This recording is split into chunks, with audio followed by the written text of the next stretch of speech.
শ্রোতা বন্ধুরা, গল্প কথার আসরের আজকের অনুষ্ঠানে যোগদানের জন্য আপনাদের অশেষ ধন্যবাদ। আমি রাজীব ঘোষ। শ্রোতা বন্ধুরা, আজকে আপনাদের কাছে উপস্থিত করছি আরেকজন বরেণ্য সাহিত্যিককে। তার নাম দুলেন্দ্র ভৌমিক।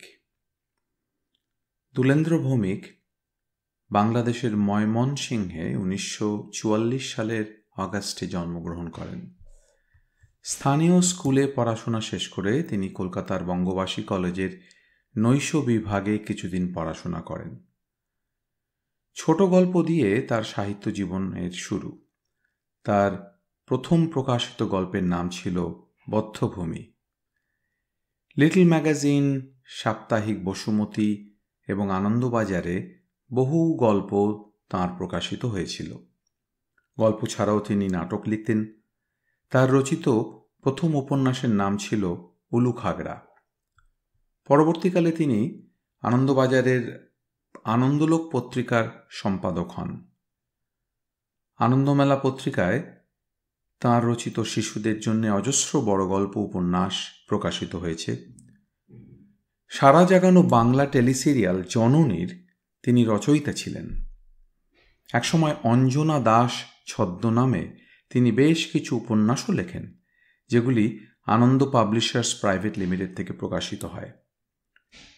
এছাড়াও তিনি লিখেছেন আরও অনেক উপন্যাস, যা থেকে নির্মিত হয়েছে বেশ কিছু বাংলা চলচ্চিত্র, যেগুলি উচ্চ প্রশংসিত হয়েছে। 2009 সালে শ্রী ভৌমিক প্রয়াত হন। শ্রোতা বন্ধুরা, আজ দুলেন্দ্র ভৌমিকের 1988 সালে আনন্দমেলা পূজাবার্ষিকী পত্রিকাতে প্রকাশিত একটি গল্প পাঠ করব। গল্পের নাম হাবুল মামার ভূতের ব্যবসা এবং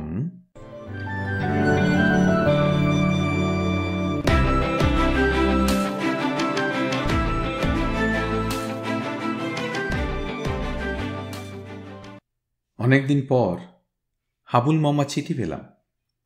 হাবুল মামা থাকেন কৃষ্ণনগর টাউন ছাড়িয়ে একটু ভেতরের দিকে।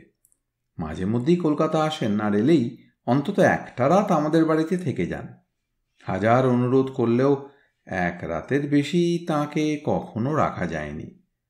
হাবুল মামার সেই একই উত্তর, শুধু তোদের এখানে থাকলেই হবে? এই শহরে সিকি ডজন বোন আর হাফ ডজন ভাগ্নে ভাগ্নি ছড়িয়ে আছে, তাদের কাছেও একটু যেতে হবে। তাছাড়া আমার মির্জাপুরের মেসে এক রাত্রি না কাটালে ওরা দুঃখ পাবে। হাবুল মামা নাকি দীর্ঘকাল কলকাতার মির্জাপুরের একটা মেসে থাকতেন। কলকাতায় বোমা পড়ার ভয় সবাই যখন কলকাতা ছেড়ে পালাতে ব্যস্ত, তখন মেসের মালিক নাকি মামাকে মেসে রেখে নিজেও আরামবাগে চলে গিয়েছিলেন। দেশের বাড়ি থেকে ফিরেছিলেন যুদ্ধ থামবার পর। ভেবেছিলেন তাঁর মেস বুঝি লাটে উঠেছে, কিন্তু মেসের সামনে এসে তাঁর চক্ষু ছানা ভরা। বাড়িটা নতুন, রং করা, ঘর ভর্তি গিজগিজ করছে লোক। সুটকেস হাতে তাঁকে দেখে মেসের নতুন ম্যানেজার হাত জোর করে বললেন, দুঃখিত, এখানে এখন কোনো জায়গা নেই। মেসের মালিক নিবারণবাবু ঢোক গিলে জিজ্ঞাসা করেছিলেন, আগে এই মেসে হাবুল হালদার বলে এখন কেউ আছেন? তো ছোকরা ম্যানেজার সঙ্গে সঙ্গে বলে উঠলেন, আগে আছেন। হাবুল মামা ওপর থেকে নেমে আসতেই নিবারণবাবু মামাকে দেখে হাউ হাউ করে কেঁদে উঠে বলেছিলেন, হাবুলদা, এই মেস কার? হাবুল মামা উত্তর দিয়েছিলেন, আপনার। মামার উত্তর পেয়েও নিবারণবাবুর কান্না থামে না। কাঁদতে কাঁদতেই বলে চলেন, মেসের এমন বারবারন্ত হলো কেমন করে? হাবুল মামা নিবারণবাবুর কানের কাছে মুখ এনে ফিসফিস করে বলেছিলেন, কলকাতায় বিস্তর কাবুলির কাছ থেকে আপনার নামে টাকা ধার করেছি। কাগজে বিজ্ঞাপন দিয়ে বলেছি বোমা প্রুফ, অর্থাৎ বুলেট প্রুফ পদ্ধতিতে বাড়িটা তৈরি। এই মেসে থাকলে সহজ কিস্তিতে টাকা ধার দেওয়া হয়। এই এখানে যত বোর্ডার দেখছেন তার সবাই উত্তমবর্ণ আর অধমবর্ণ। টাকা ধার দেওয়ার জন্যে কাবুলিওয়ালা আছে, আর ধার নেবার জন্যে লোকও আছে। মানে ধার দেবার ও ধার নেবার দুপক্ষই এই মেসে আছেন, দিব্যি চলছে। অতএব মেস ছাড়ার পর সেই নিবারণবাবু হাবুল মামার দুটি হাত ধরে বিস্তর কেঁদে কেটে অনুরোধ করেছিলেন, কলকাতায় এলেই একটিবার আপনার ওই পায়ের ধুলো এই মেসে দেবেন। হাবুল মামা বলেছিলেন, পায়ের ধুলো দিতে পারবো না, আমার পায়ে জুতো থাকে। জুতোর ধুলোতে যদি আপত্তি না থাকে তবে তা দিতে পারি। নিবারণবাবু বিষম খেয়ে বলে উঠেছিলেন, আগে তাই দেবেন। অতীতের সেই প্রতিশ্রুতি রাখতে হাবুল মামা কলকাতায় এলেই একটি রাত ওই মেসে কাটিয়ে যান। তা হাবুল মামা সম্পর্কে আরেকটি তথ্য জানিয়ে রাখা ভালো যে হাবুল মামা অভ্যাসবশে কখনো চিঠি লেখেন না। তার কাছ থেকে চিঠি আসা মানেই একটা দারুণ চাঞ্চল্যকর কোনো সংবাদ আসা। অনেকে যেমন নববর্ষে বিজয়ায় আত্মীয়দের কাছে চিঠি দেয়, মাঝে মাঝে পত্রালাপ করে কুশল জানতে চায়, হাবুল মামার মধ্যে সেসব নেই। যেমন বছর দুয়েক আগে হাবুল মামা একবার চিঠি দিয়ে জানালেন, গত মাস থেকে ভূতের ব্যবসা করছি, তা ব্যবসা বেশ ভালোই চলছে। ব্যবসায় নেমে দেখছি জগতে ভূতের কোনো অভাব নেই। ভূত নেবারও অনেক লোক অর্থাৎ খদ্দের পাওয়া যাচ্ছে, সবই বিদেশি খদ্দের। এই একটা ব্যবসা যেখানে ডিম্যান্ডের চাইতে সাপ্লাই বেশি, আগ্রহ থাকলে চলে আয়। তা এমন জিনিস দেখবার আগ্রহ কার না হয়। অতএব কাল বিলম্ব না করে পরদিন দুপুরেই লালগোলা ধরে কৃষ্ণনগরে গিয়ে হাজির হয়েছিলাম। মামার বাড়ির সামনে রিক্সা থেকে নামতেই আমি চমকে উঠে দেখলুম যে বসবার ঘরের দরজার ওপরে সাইনবোর্ড টাঙানো হয়েছে। তাতে লেখা ভূত বিপণী। নিচে অপেক্ষাকৃত ছোট অক্ষরে লেখা আছে, রকমারি ভূত অর্ডার অনুযায়ী সাপ্লাই দেওয়া হয়। আমি যখন ভূত বিপণীর মালিক হাবুল মামার মুখোমুখি হলাম তখন দেখি একজোড়া সাহেব মেম মামার সামনে বসে ভূতদের দরদাম এবং স্বভাব চরিত্র নিয়ে আলোচনা করছেন। মামার মাথার পেছনে 5 রকম ভাষায় ভূতের মূল্য তালিকা টাঙানো রয়েছে। মামা চোখের ইশারায় বসতে বললেন। আমি দেখলাম মূল্য তালিকায় রয়েছে ব্রহ্মদত্তী 500 টাকা, মামদভূত 300 টাকা, গেছো ভূত 300 টাকা। শাঁকচুন্নির দেখলাম 3 রকম শ্রেণী, ওদের দাম 300 থেকে 450-র মধ্যে। সবচেয়ে কম দাম ভাগাড়ে ভূতের, মাত্র 150 টাকা। জলাভূত 250, আর কন্ধ কাটার পাশে লেখা আছে আউট অফ স্টক। একজোড়া সাহেব মেম অনেকক্ষণ কথা বলে এক পিস মামদভূতের জন্য করকরে 100 টাকা অগ্রিম দিয়ে রসিদ নিয়ে গেলেন। তো সাহেব মেম চলে যেতেই হাবুল মামা বললেন, লালগোলা এলি? আমার বিস্ময়ের ঘোর তখনও কাটেনি। আমি অবাক চোখে আমার কীর্তিমান মামাকে দেখতে দেখতে বললাম, লালগোলাতেই এলাম, কিন্তু তোমার ব্যাপারটা কি? এই এত রকমের ভূত পাচ্ছ কোথায়? মামা বললেন, চল ভেতরে চল, স্নান টান করে খেতে বসার সময় ওই ভূত ধরার কায়দাটা তোকে শিখিয়ে দেব। স্নান খাওয়ার জন্য আমার কোনো আগ্রহই ছিল না। আমি স্রেফ ভূতেদের ব্যাপারটা জানার জন্যই অধীর ছিলাম। সেজন্য খেতে বসেই আমি বললাম, তো তোমার এই ভূতগুলো থাকে কোথায়? মামা ভাতের থালা টেনে নিতে নিতে বললেন, কেন, আমাদের ওই পৈতৃক খামার বাড়িতে? তাছাড়া জায়গা কোথায় বল? 5 মাস খাটার জন্য 2-3টে ভূত অবশ্য এ বাড়িতে রেখে দিয়েছি। এই দিনের বেলা হলেও আমার গায়ে কাঁটা দিয়ে উঠল। আমি বললাম, ওরা কোন ঘরে আছে?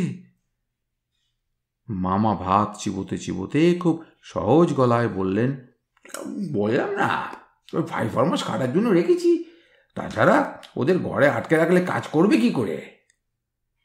তো আমার শরীরের বোধহয় সব কটা রোমকূপ ততক্ষণে দাঁড়িয়ে গেছে। আমি বললাম, ওরা তো তোমার এখানে কাজ করে? মামা আগের মতোই সহজ গলায় বললেন, ওই তোকে ইঁদারা থেকে স্নানের জল তুলে দিল, সেটা একটা মামদো। আর ইঁদারার পাশে বসে যে বাসন মাজছিল সেটা ভাগাড়ে। গেছো একটা আছে, ওটাকে পাঠিয়েছি আমার সিগারেট আনতে। আমি ইঁদারার দিকে তাকালাম। মামদোটা আমার দিকে তাকিয়ে মিটমিট করে হাসছে দেখে আমার নিঃশ্বাস ফুরিয়ে এলো। হাতে ভাত তুলেছিলুম খাবো বলে, সেগুলো হাত থেকে ঝুরঝুর করে পাতে পড়ে গেল। যেন কিছুই ঘটেনি এমন ভাব করে মামা বললেন, ও কি খাচ্ছিস না কেন? রান্না ভালো হয়নি? আমি জবাব দেবার আগেই মামা বললেন, হ্যাঁ, চিংড়ির বাড়ি চচ্চড়িটা খেয়ে দেখ, দারুণ হয়েছে। মামা যখন সঙ্গে আছেন তখন কোনো অঘটন ঘটবে না এই ভরসায় চিংড়ির বাটি চচ্চড়িটা দিয়ে ভাত মেখে যখন মুখে তুলতে যাব, ঠিক তখনই মামা বেশ গর্বের সঙ্গে বললেন, হ্যাঁ, একটু বেশি কথা বলে বটে, কিন্তু শাঁকচুন্নিটা রান্নার হাত অতি চমৎকার। চিংড়িটা রেঁধেছে বড় ভালো, যে কোনো 5 স্টার হোটেলের সঙ্গে টেক্কা দিতে পারে। আর রাত্রে মাংসের দো পেঁয়াজি রাঁধতে বলবো, দেখবি কেমন খাসা বানায়। এরপর খাওয়ার মতন সাহস আর আমার ছিল না, কিন্তু খাবার ছেড়ে উঠে যাওয়ারও উপায় নেই। হাত ধুতে যেতে হবে সেই ইঁদারার পাশে, যেখানে মামদো আর ভাগাড়ে বসে আছে। মামারই বাড়িতে একতলায় খানসাতে ঘর, ওপরে খানসারে। কোন ঘরে যে কারা রয়েছেন সেটা নিশ্চিতভাবে জানা না থাকায় খাবার টেবিলেই বসে বসে ঘামতে লাগলুম। চরম বিপদ ঘনিয়ে এলো রাত্রিবেলা। মামার আর আমার পাশাপাশি ঘর। ইচ্ছে ছিল এক ঘরেই থাকি, কিন্তু মামা আমার জন্যে আলাদা ঘরের ব্যবস্থা করেছেন। আপত্তি করতে যাবার আগে মনে হলো, মামা যদি আমাকে ভীতু ভেবে ফেলেন। তো ভেতরের দরজাটা খোলা রইল। বিছানায় শুয়ে শুয়ে ভাবলাম, কাল দুপুরের লালগোলা ধরে কলকাতা চলে যাব। বিছানায় শোবার পর মামার কথা থেকে জানা গেল, গেছো নাকি আমার বিছানা পেতে দিয়ে গেছে। এ কথা শোনার পর কে আর ঘুমোতে পারে? আমি তো ভয়ে কাঠ হয়ে শুয়ে আছি।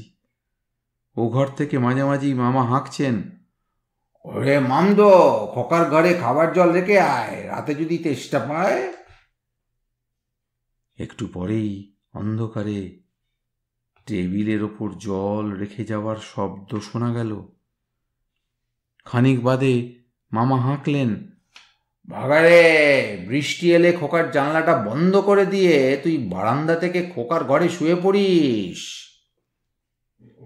একজন লোককে ভয়ে ভাবনায় আর অতীব উৎকণ্ঠায় রাত জাগিয়ে রাখার পক্ষে মামার এইসব হাঁকরানি যথেষ্ট। সারা রাত্রি আমার ঘুম এলো না। শেষ রাতের দিকে বৃষ্টি আসতেই আমার শিয়রের জানলা পটপট করে বন্ধ করে দিল বোধহয় ওই ভাগাড়ের কাজ। এরপরই ওর আমার ঘরে এসে শোবার কথা। আমি উঠে বসলুম। বিলক্ষণ টের পেলুম কেউ একজন আমার ঘরে এসে মাদুর জাতীয় কিছু একটা বিছিয়ে শুয়ে পড়ল। আমি যার ভয় বিছানায় উঠে বসে জেগে রইলুম, সেই ভাগাড়ে ভূত আমারই ঘরে দিব্যি নাক ডাকিয়ে ঘুমোতে লাগলো। ভূতের কি নাক ডাকে? আমি ঠিক জানি না, কেননা ইতিপূর্বে কোনো ভূতের সঙ্গে এক ঘরে রাত্রিবাসের অভিজ্ঞতা আমার ছিল না। এখন বুঝছি ওরাও দিব্যি মানুষের মতো নাক ডাকে। অন্তত ভাগাড়ে ভূত যে ডাকে তাতে বিন্দুমাত্র সন্দেহ আর রইল না। ঘর বদলে মামার কাছে যাওয়ারও উপায় নেই। কে জানে, হয়তো মামার ঘরের মেঝেতে মামদো শুয়ে আছে।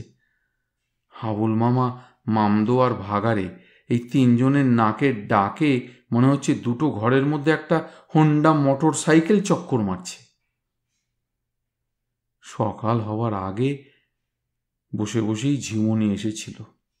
ওরই মধ্যে মাদুর গোটাবার সরসর শব্দ শুনে দেখি শ্রীমান ভাগাড়ে মাদুর বগলে চলে যাচ্ছে। সারা রাতে যখন কোনো দুষ্টুমি করেনি, তখন দিনের বেলায় নিশ্চয়ই করবে না, এই বিবেচনা করে বিছানায় শুয়ে ঘুমিয়ে পড়লুম। ঘুম থেকে উঠে দেখি মামা নেই। তাড়াতাড়ি নিচে নামলুম। মামা ততক্ষণে তার ভূত বিপণী খুলে বসে গেছেন। মামার মুখেই শুনলুম আজ একজোড়া মামদো ডেলিভারি হবে। খামার বাড়িতে ডেলিভারি ভ্যান চলে গেছে। এক সাহেব দাঁড়িয়েছিলেন ভূত ডেলিভারি নেবার জন্যে। আগামীকাল ওই একজোড়া মামদো নিয়ে তিনি অস্ট্রেলিয়া চলে যাবেন। ভূতেদের পাসপোর্ট পেতে যে কি ঝামেলা হয়েছে সেই কথা সবিস্তারে বলছিলেন সাহেবটি। খানিক বাদেই ডেলিভারি ভ্যানে চেপে একজোড়া মামদো এলো। ডেলিভারি ভ্যান মানে 3 চাকার সাইকেল রিক্সা ভ্যান। মামদো দুজন বসেছিল ভ্যানের ওপর। ছেলে হোস্টেলে যাবার সময় বাবা যেমন গায়ে মাথায় হাত বুলিয়ে উপদেশ দেন, মামাও তেমনি মামদো দুটোর পিঠে হাত বুলিয়ে বললেন, মন দিয়ে কাজ করবে, একদম দুষ্টুমি করবে না, কোম্পানির গুডউইল যেন তোমাদের জন্য খারাপ না হয়। সাহেব তাঁর গাড়িতে মামদো দুটোকে বসিয়ে বললেন, একেবারে মানুষের মতো দেখতে, মানুষের মতো বিহেভ করবে তো? মামা গ্যারান্টি কার্ড সাহেবের হাতে দিয়ে বললেন, আরে ভূত তো মানুষ থেকেই হয়, তাছাড়া কোম্পানির ট্রেনিংয়ের একটা দাম তো আছেই। শুধু ওদের কোনো অন্যায় কাজ করতে বলবেন না, মারধরও করবেন না, তাহলেই কিন্তু ওরা ট্রেনিং ভুলে নিজ মূর্তি ধারণ করবে এবং নির্বিঘ্নে আপনার ঘাটটি মটকাবে। তাই বলে লাই দিয়ে আবার ঘাড়েও তুলবেন না। ভূত যদি একবার ঘাড়ে চাপে তাহলে নামানো কঠিন এবং ব্যাপারটা আপনার পক্ষে ডেঞ্জারাস। সেদিন দুপুরে যথারীতি শাঁকচুন্নির রান্না কলাইয়ের ডাল, আলু পোস্ত আর ডালের বড়ি দিয়ে পাবদা মাছের ঝোল খেয়ে সাইকেল রিক্সা ভ্যান, অর্থাৎ যাতে করে সকালের দিকে ওই একজোড়া মামদো ডেলিভারি হয়েছিল, সেই ভ্যানে চেপে মামা ভাগ্নে মিলে খামার বাড়িতে ভূতের গোডাউন কাম ট্রেনিং সেন্টার দেখতে গেলাম। দেখবার মতো ব্যাপার বটে। বিঘে 4 জুড়ে বড় আকারের খামার বাড়ি, মাঝখানে বিঘে খানেক নিয়ে একটা পুকুর, বিস্তর নারকেল গাছ, সুপুরি, আম আর জামরুলের বেশ কয়েকটা গাছ আছে। খামার বাড়িতে সবজি টবজি ফলাবার ব্যবস্থাও রয়েছে। আমার মনে পড়ল একদা হাবুল মামা এখানে হাঁস মুরগির পোলট্রি করেছিলেন। সকাল বিকেল গোটা 8 ডিম তিনি একাই খেতেন। বন্ধুবান্ধব এলে মুরগির মাংসও রান্না হতো। ব্যবসা এমনিতেই উঠত, কিন্তু আরও তাড়াতাড়ি উঠে গেল হাঁস মুরগির মড়ক লাগার জন্য। আমি খামার বাড়িতে ঢুকতে যাবার মুখে জিজ্ঞেস করলুম, এখানে যাঁরা থাকেন তারা সবাই কি ভূত? মামা বললেন, অফকোর্স, এটার নাম হচ্ছে ভূত নিকেতন। আরে নাম যাই হোক, ভূত সংগ্রহ করে এখানে রাখা হয় ট্রেনিংয়ে, তারপর এখান থেকে দেশ বিদেশের খদ্দেরদের কাছে চালান যায়। খামার বাড়ির মধ্যে ঢুকে আমি তাজ্জব বনে গেলুম। মামার গোডাউনে এত ভূতের স্টক আছে সেটা আমার অনুমানের বাইরে। মামাকে দেখে বিভিন্ন জাতের খান কয়েক ভূত এগিয়ে এলো। মামা ওদের মধ্যে একজনকে উদ্দেশ্য করে বললেন, এই যে বাবা গেছো, খান কয়েক ডাব পাড় দেখি, ভাগ্নেকে ডাব খাওয়াই। মামার আদেশ পাওয়া মাত্র একটা লিকলিকে ভূত দৌড়ে গিয়ে সামনের নারকেল গাছটায় তরতরিয়ে উঠতে লাগল। খান কয়েক মহিলা ভূতও দেখলাম, খানিকটা শাঁকচুন্নির মতোই দেখতে। আমি ফিসফিস করে বললাম, মামা, এখানে ব্রহ্মদত্তী নেই? মামা বললেন, আরে আছে বই কি, দাঁড়া দেখাচ্ছি। মামা এগিয়ে গিয়ে ডাকলেন, ও ব্রহ্মে, ব্রহ্মে। একটা জোয়ান চেহারা ছোকরা ব্রহ্মদত্তী বেরিয়ে এলো। তার হাতে আবার একটা বই। ভূতের বই পড়ার অভ্যাস আছে সেটা কখনো শুনিনি। মামাকে বললাম, ও কি পড়াশোনা করে নাকি? মামা বললেন, আরে ব্রহ্মীটা 8 পর্যন্ত পড়েছে, তারপর বিস্তর চেষ্টা করে ওকে আর 9-এ তোলা যায়নি, তারপর বেটা ভূত হয়ে গেল।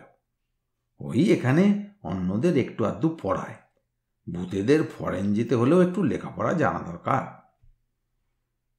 ঘণ্টাখানেক খামার বাড়িতে মামার পেছনে পেছনে বিস্তর মামদ, গেছো, জলা, ভাগাড়ে আর খানচারেক ব্রহ্মী দৈত্যের সঙ্গে ঘুরে ঘুরে সত্যি বলতে কি আমার ভূতের ভয়টাই চলে গেল। ভূত যে এমন বাধ্য আর বিনয়ী হয় সেটা আমি জানতাম না। সবকটা ভূতই একেবারে মানুষের মতো দেখতে। দুটো ভাগাড়ে ভূতকে কাজ করতে করতে ডিস্কো নাচতেও দেখলাম। মামার সঙ্গে বাড়িতে ফিরেই প্রথম প্রশ্ন করলাম, ভূতগুলো তো ঠিক ভূতের মতো নয়, ঠিক যেন মানুষ। ওরা কি সত্যিকারের ভূত? মামা সিগারেট ধরাতে ধরাতে বললেন, সত্যিকারের ভূত তুই কখনো দেখেছিস? তা আমাকে বলতেই হলো, না আমি কখনো দেখিনি। মামাও সঙ্গে সঙ্গে বললেন, কেউই কখনো দেখেনি, মিথ্যেবাদীরা ছাড়া কেউ বলবে না সে ভূত দেখেছে। আমি বললাম, তো তবে এরা কারা? মামা দেওয়ালে হেলান দিয়ে বললেন, ভূত মানে কি?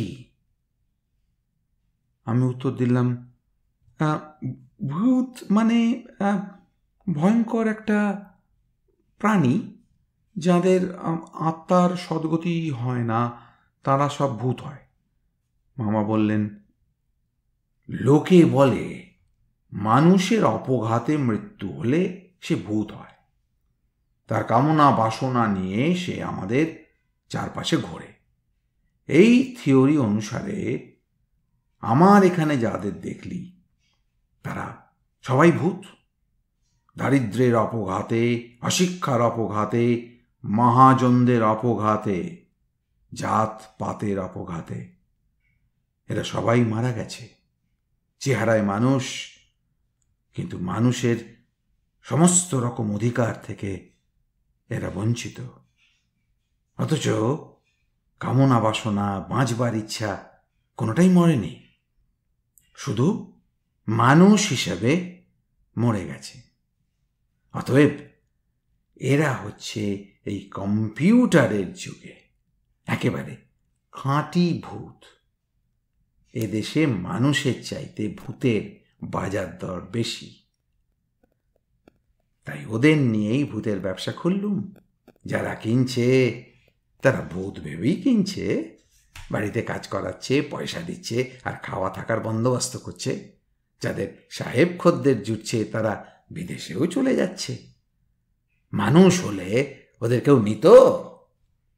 সুতরাং মানুষ হয়ে যখন কিছু হলো না, তখন ভূত সাজিয়ে ওদের একটা থাকা খাওয়ার হিল্লে করে দিলাম। আমার 2-4 পয়সা হলো, আর এই ভূতের গোষ্ঠীকে দুবেলা খাওয়াতে তো কম খরচ হচ্ছে না। হাবুল মামার ভূতের ব্যবসা অবশ্য বেশি দিন চলেনি। পুলিশ আর স্থানীয় কিছু লোকের ঝামেলায় এই ব্যবসা শেষ পর্যন্ত তুলে দিতে হয়েছে। বেশি নয়, 1000 টাকা লোকসান হয়েছে মাত্র। 2 বছর পর আবার হাবুল মামার চিঠি এলো। খুবই সংক্ষিপ্ত চিঠি। সময় থাকলে চলে আয়, দারুণ মজাদার ব্যাপার।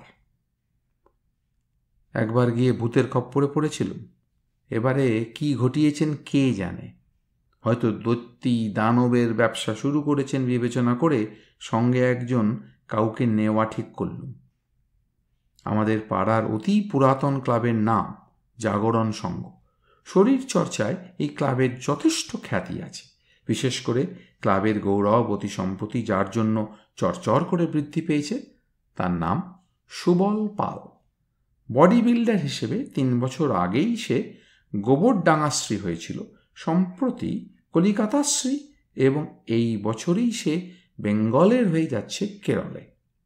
আমাদের ক্লাবের ধারণা ইন্ডিয়ার সেরা তো সে হবেই, আর সেটা হতে পারলে তাকে নির্ঘাত পাঠানো হবে এশিয়ান গেমসে। আমাদের লক্ষ্য এশিয়া থেকে সুবলের সোনা জেতা। গায়ে তেল টেল মেখে সেই যখন বুকের ছাতি, হাতের গুলি, পায়ের ডিম আর পিঠের মাসল ঘুরিয়ে ঘুরিয়ে দেখায়, তখন আমরা তো কোন ছাড়, স্বয়ং সুবলের বাবাও হাঁ করে তাকিয়ে থাকে। যেবার সুবল ওই আয়রন ম্যান আখ্যা পেল, সেইবারেই এক বিশেষ প্রদর্শনীতে সুবল তার শরীরের নানা মাসল ঘুরিয়ে ঘুরিয়ে যখন দেখাচ্ছিল, তখন আনন্দে বিহ্বল হয়ে সুবলের বাবা সুদাম পাল হাঁ করে সেই দৃশ্য দেখতে দেখতে তার ওপরের পাটির 2টি বাঁধানো দাঁত প্রদর্শনী মঞ্চের কাছাকাছি কোথাও খুলে পড়ে যায়। সেটা আর পরে খুঁজে পাওয়া যায়নি বলে জাগরণ সংঘের তহবিল থেকে আয়রন ম্যানের বাবার 2টি দাঁত বাঁধানোর খরচ দেওয়া হয়। সুবলের ছোট কাকা ছিলেন বদমেজাজি। সে একবার রেগে সুবলকে ঘুষি মারতে গিয়ে কবজি মচকে গুরুতর আহত হয়ে পড়ে। সুবল অবশ্য পরে বলেছিল, নেহাত ব্লাডের সম্পর্ক আছে তাই, নইলে মাসলটা পুরোপুরি করলে আঙুল ভেঙে যেত। সুবল ছোটবেলা থেকেই শরীর চর্চা করত। ওকে মারতে গিয়ে ওর মায়ের খাঞ্চারেক রুটিবেলার ডান্ডা ভেঙেছে। আমি ভেবেচিন্তে দেখলাম এহেন সুবলই আমার সহায় হতে পারে। ওকে বলার সঙ্গে সঙ্গে রাজি হয়ে গেল। যাবার আগে 2 কিলো ছোলা, 1 কিলোখানেক মুগ ডাল, 1 কিলোখানেক কাঁচা বাদামও সঙ্গে নিল। কেননা রোজ সকালে ওগুলো ওর খেতে লাগে, রাত্রে ভিজিয়ে রাখে, সকালে উঠে খায়। এবারেও সেই লাল গোলা ধরেই যাওয়া এবং বিকেল বিকেল পৌঁছনো। রিকশায় উঠতে যাওয়ার সময় লক্ষ্য করলাম রিকশাওয়ালা পর্যন্ত সম্ভ্রমের সঙ্গে সুবলকে দেখছে। রিকশা মামার বাড়ির খানিকটা দূরে দাঁড়িয়ে পড়ল। আমি বললাম, কি হলো, থামলে কেন? রিকশাওয়ালা খুব বিনয়ের সঙ্গে বলল, ওই তো বাড়ি দেখা যাচ্ছে, এইটুকু হেঁটে চলে যান। ঝগড়া না করে নেমে পড়লাম। সুবল একটু ঝগড়া করতে চেয়েছিল, কিন্তু আমি বললাম, মামা ভূতের ব্যবসা করতো বলে অনেকে ওই ভুতুরে বাড়িটাকে ভয় করে, বোধহয় সেই জন্যই কাছে যেতে চাইল না। আমরা সদর দরজায় দাঁড়িয়ে মামাকে ডাকলাম। মামা এসে দরজা খুলে দিলেন। দরজা খুলে দিয়েই বললেন, চুপ চুপ, ভেতরে আয়, একদম শব্দ করবি না, ও ঘুমোচ্ছে। আমি বললাম, ও মানে কি? মামা বললেন, আমার বন্ধু, তোদের আরেক মামা। ওর মেজাজটা আজ ঠিক নেই, একটু আগে ঘুমিয়েছে। তো আমরা চুপচাপ ভেতরে এলাম। সুবলের সঙ্গে আলাপ করে মামা খুব খুশি হলেন। সুবল বলল, দেখবেন দুর্বল আর ভীতু বাঙালির দুর্নাম আমি ঘোচাব। কেরলের পর আমি এশিয়ান গেমসে ইন্ডিয়াকে রিপ্রেজেন্ট করব। মামা বললেন, তোমার সুন্দর স্বাস্থ্য দেখে বড় আনন্দ হচ্ছে।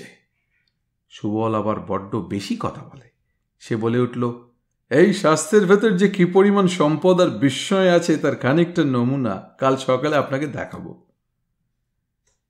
এবার আমার আর সুবলের থাকবার ব্যবস্থা হয়েছে নিচের তলার একটি ঘরে, পাশাপাশি 2টো খাটে।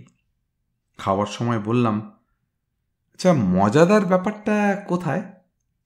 মামা বললেন, আজ নয়, কাল দিনের বেলা দেখিস। সকালবেলা ঘুম ভাঙল সুবলের ডন বৈঠক মারার হুম হুম শব্দে। আমি উঠে বসার পর সুবল তোয়ালে দিয়ে শরীরের ঘাম মুছে নিয়ে বলল, তোর মামাকে ডাক, এবার একটু স্যাম্পল দেখিয়ে দি। মামার বাড়িতে এবার এসে কোনো চাকর বাকর দেখিনি। রাত্রের খাবার অন্য বাড়ি থেকে রান্না করে একজন দিয়ে গিয়েছিল। আমি মামাকে ডাকতে যাওয়ার আগেই মামা এসে গেলেন। আয়রনম্যান সুবল তখন ছোলা, মুগ আর বাদাম একটা বাটিতে একসঙ্গে জল থেকে তুলে রাখছে। মামাকে দেখে বলল, মামাবাবু, আয়রনম্যান সুবল পলের বডির বাহার একটু দেখবেন নাকি? মামা বললেন, দেখাও। সুবল দেখাতে আরম্ভ করলো। মামা বললেন, বাহ বাহ, বহুত আচ্ছা। সুবল বলল, পায়ের ডিম দেখুন। মামা অভিভূত কণ্ঠে বললেন, দারুণ, তোমার সোনা নেয় কে? সুবল বলে উঠল, আপনার বন্ধুকে ডাকুন, ওকেও একটু দেখিয়ে দিই। মামা একটু ইতস্তত করে বললেন, ওকেও দেখাতে চাও? না, থাক, ওকে দেখিয়ে কাজ নেই।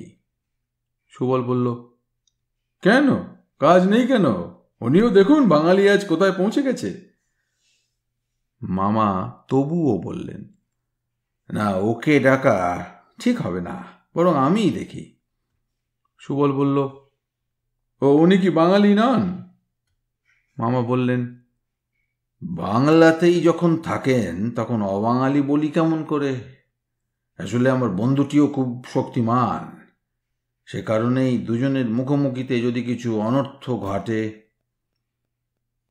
মামাকে কথা শেষ করতে না দিয়েই সুবল বলে উঠল, আরে আপনার ভয় নেই, আমার দিক থেকে কোনো আক্রমণ ঘটবে না, আমি শুধু আমার বডিটা দেখাবো। মামা বললেন, কিন্তু ওর দিক থেকে যদি ঘটে? সুবল হেসে ফেলে বলল, সেটুকু ঠেকাবার মতন ক্ষমতা এই দুটো হাত রাখে। আরে ডাকুন না বন্ধুকে, দেখা যাক কেমন শক্তিমান। আরে না হয় মামা ভাগ্নেতে একটু গা গরম করে নেওয়া যাবে। আমি এখন দারুণ মুডে আছি। আসছে মাসে কেরল যাচ্ছি বেঙ্গলের হয়ে, তারপর ইন্ডিয়ার হয়ে যাব টোকিওতে। মামা চেয়ার থেকে উঠতে উঠতে বললেন, তোমার যখন বডি দেখাবার শখ হয়েছে তখন বন্ধুকে ডেকে আনি। মামা উঠে গেলেন। সুবল এক খাবলা ছোলা মুখে ফেলে দিয়ে বলল, তোর মামার কাছে খুব গপ্প মেরেছে, এখন আমার নাম শুনেই ঘাবড়ে গেছে। বেচারি এলে সে বুকের ছাতিটা একটু নাচিয়ে সামনে গিয়ে দাঁড়িয়ে বলবো, প্লিজ হিট মি। সুবলের কথা শেষ হবার সঙ্গে সঙ্গেই মামা ঘরে এলেন। সুবল বলল, আমাদের আরেক মামা কই? মামা বললেন, আসছে। মামা দরজার বাইরে মুখ রেখে ডাকলেন, বন্ধু চলে এসো। সুবল বুকের ছাতি ফোলাতে মনোযোগী হলো, আর তখনই দরজা দিয়ে মামার বন্ধু ঢুকলেন। প্রায় 6.5 ফুট লম্বা, হলুদ গায়ে ডোরা ডোরা দাগ, দরজার চৌকাঠের ভেতরে দুটো পা আর মাথা, বাকিটা দরজার বাইরে।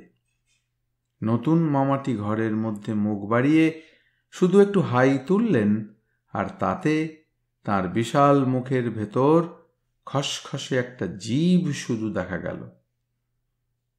মাত্র এইটুকু দেখেই আমি বিছানার ওপর লাফিয়ে পড়ে মশারি আর চাদরের মধ্যে ঢুকে পড়লাম।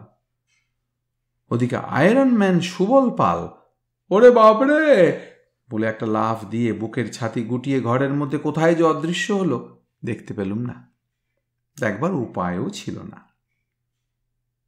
মামার বন্ধুটি ধীরে ধীরে ঘরে এলেন, মুখ বাড়িয়ে সুবলের ভেজানো ছোলা বাদামের বাটিটা নিমেষে শূন্য করে মামার মুখের দিকে তাকালেন। মামা ডাকলেন, আয়রনম্যান, ও আয়রনম্যান।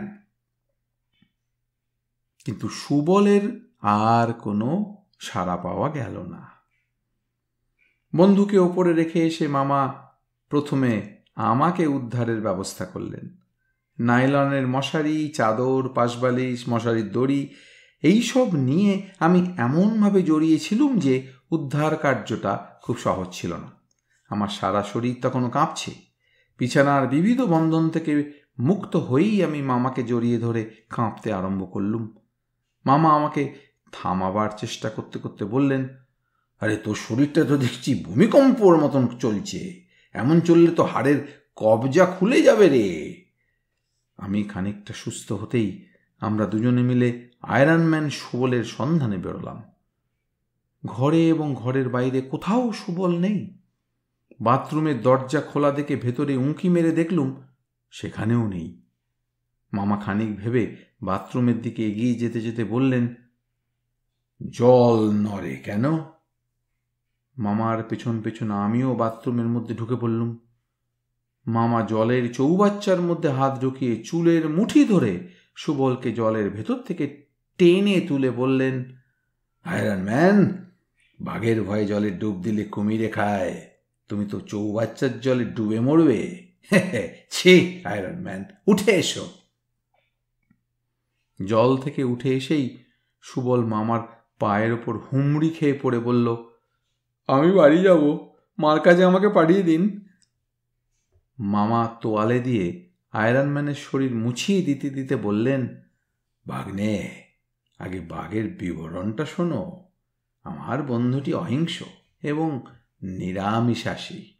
এ যদি হিংস্র হতো তাহলে একদিনে কি আমাকে না খেয়ে রাখত? কথাটা আমাদের উভয়েরই মনে ধরল। সত্যিই তো, বাঘটা তো মামাকে খায়নি। মাংস নিয়ে তো বাঘের কোনো বাজবিচার থাকার কথা নয়। এমন তো নয় যে হাবুল মামার চাইতে সুবলের মাংসটাই বেশি সুস্বাদু। মানুষের মধ্যে অনেকে আছেন পাঁঠার মাংস খান না, কেবল মুরগি খান। আবার কেউ শুধু পাঁঠা খাসিই খান, মুরগি মুখেও তোলেন না।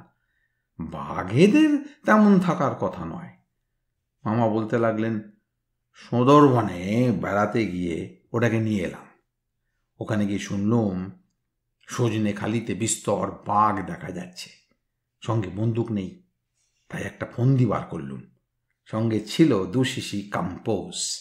একটা কচি পাঁঠা কিনে তার পেট চিরে 1/2 কিলো ঘুমের বড়ি পুড়ে সেলাই করলুম।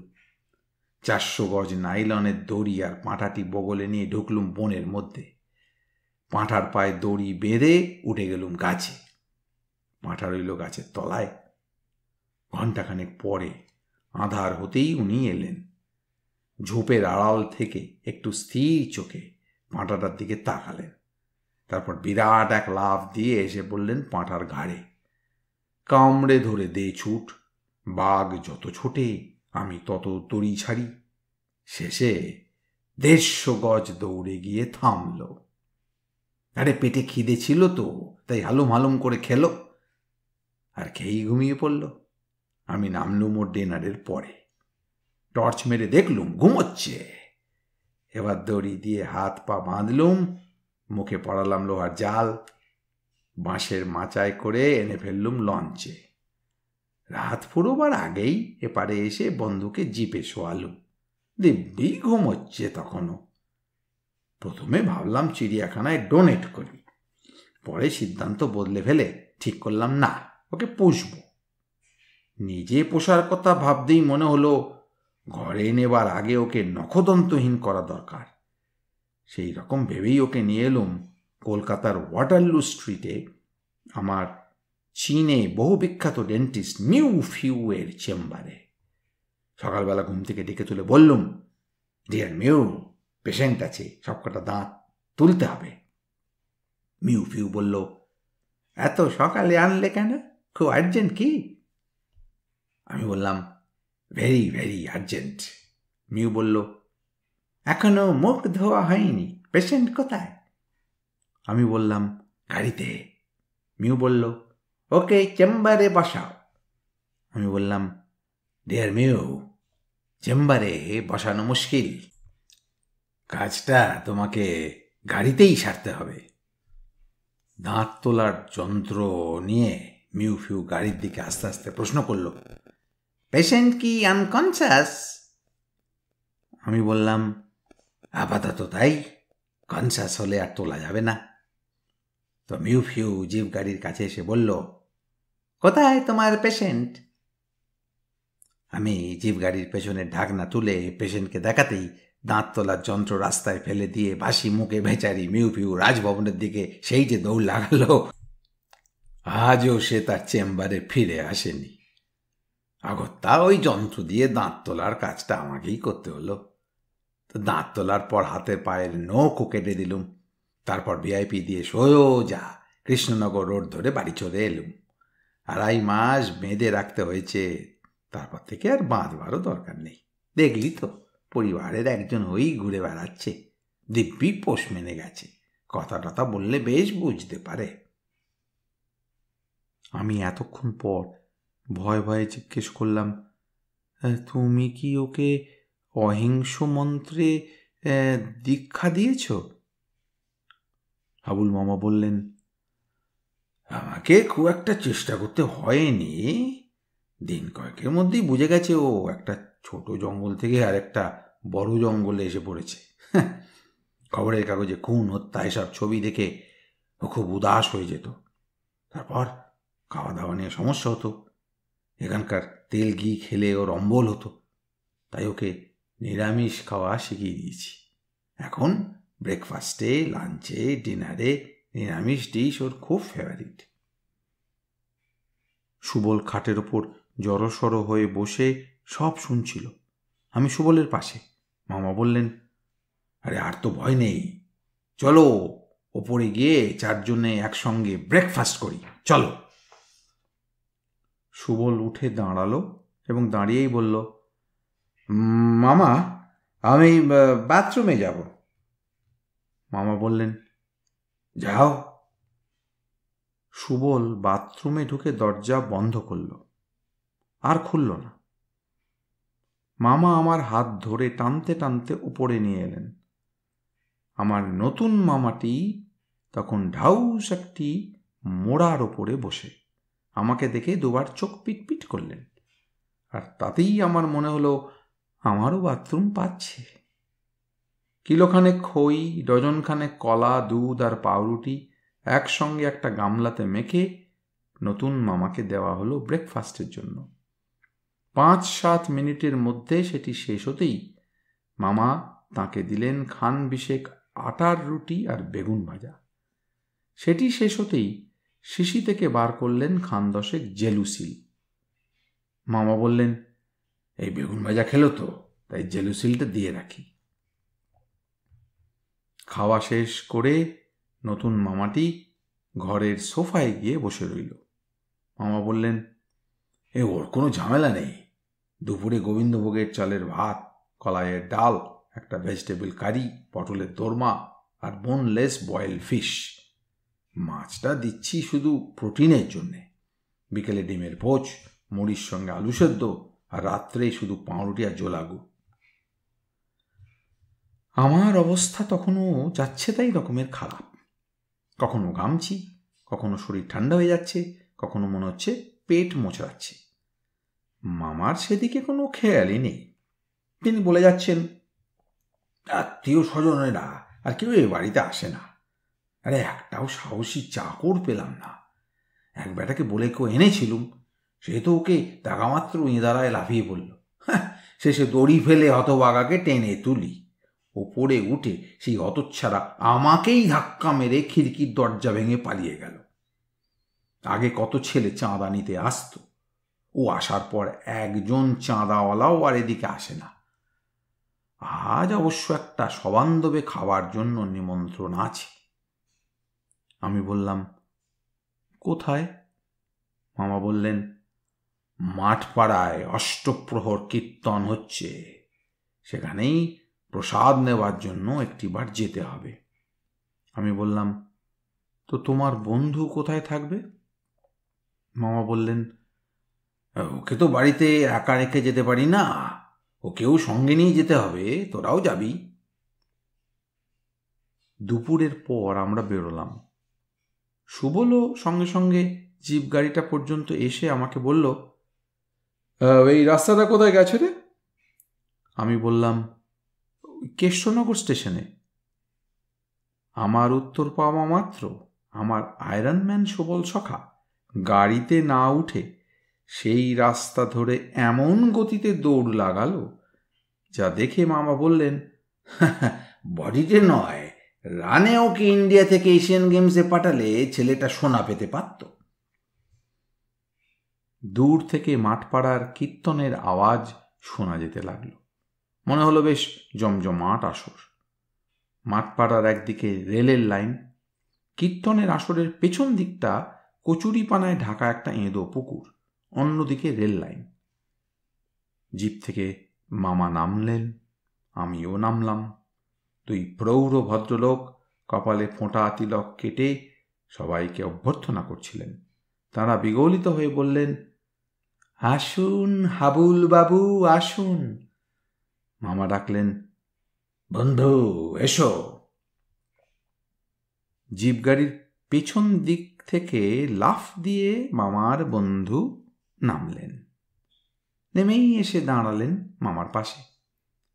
ব্যাস, সেই প্রৌঢ় ভদ্রলোক দুটি শুধু একবার বা বা ডাক ছেড়ে আসরের দিকে ছুটলেন। আর তাই দেখে কিঞ্চিত বিরক্তি বোধ করে মামার বন্ধুটি একটি মাঝারি ধরনের ডাক ছাড়তেই আসরে ধুন্ধুমার কাণ্ড বেঁধে গেল। মাথায় ময়ূরের পালক লাগিয়ে যিনি বংশীধারী বালক কৃষ্ণ সেজেছিলেন, সেই বালক লাফিয়ে পড়ল এঁদো পুকুরে। কচুরিপানার ওপরে শুধু ময়ূরের পুচ্ছটা জেগে রইল। গানের দল, খোল, করতাল আর হারমোনিয়াম, অর্থাৎ যার হাতে যা ছিল তাই নিয়ে রেল লাইন ধরে ছুটতে লাগলেন। হারমোনিয়াম যার গলায় ঝোলানো ছিল, তিনি যখন ছুটে যাচ্ছিলেন তখন হারমোনিয়াম থেকে প্যাঁক প্যাঁক করে একটা আওয়াজ উঠছিল। এক নিমেষে সব ফাঁকা হয়ে গেল। বড় বড় কড়াইয়ে পড়ে রইল খিচুড়ি, ঘ্যাঁট আর শুকনো বোঁদে। মামা হতাশ মুখে শুধু বললেন, বাড়িতে তো নো মিল করে এসেছি, দেবার লোক যখন নেই তখন নিজেদেরই নিয়ে খেতে হবে। মামা আর মামার বন্ধু খিচুড়ি, ঘ্যাঁট আর বোঁদে খেতে লাগলেন। আমরা যখন যাচ্ছি তখন লাইটের লোক এসেছিল জেনারেটরের জন্য পেট্রোলের টাকা চাইতে। সেই দৃশ্যটা দেখে আর কি হবে গো বলে আছাড় খেতে খেতে গিয়ে পড়ল পুকুরে, এবং কচুরিপানার নিচে গিয়েও যে তার শান্তি ছিল না সেটা বোঝা গেল যখন দেখলাম খানিক পরপর সে জল থেকে পানাশুদ্ধ মাথাটা তুলছে আর আমার কি হবে গো বলে আবার তলিয়ে যাচ্ছে। খাওয়া শেষ করে মামা বললেন, তোর কি হবে কে জানে, আমার প্রসাদ নেওয়া হয়ে গেছে।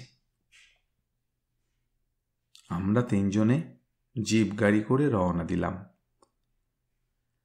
আমি আর বাড়ি ঢুকিনি, স্টেশনের রাস্তা ধরে সোজা স্টেশনে।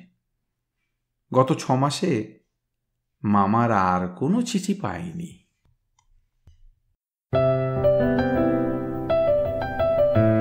আপনাদের মতামত আমাদের জানাতে ভুলবেন না কিন্তু শ্রোতা বন্ধুরা।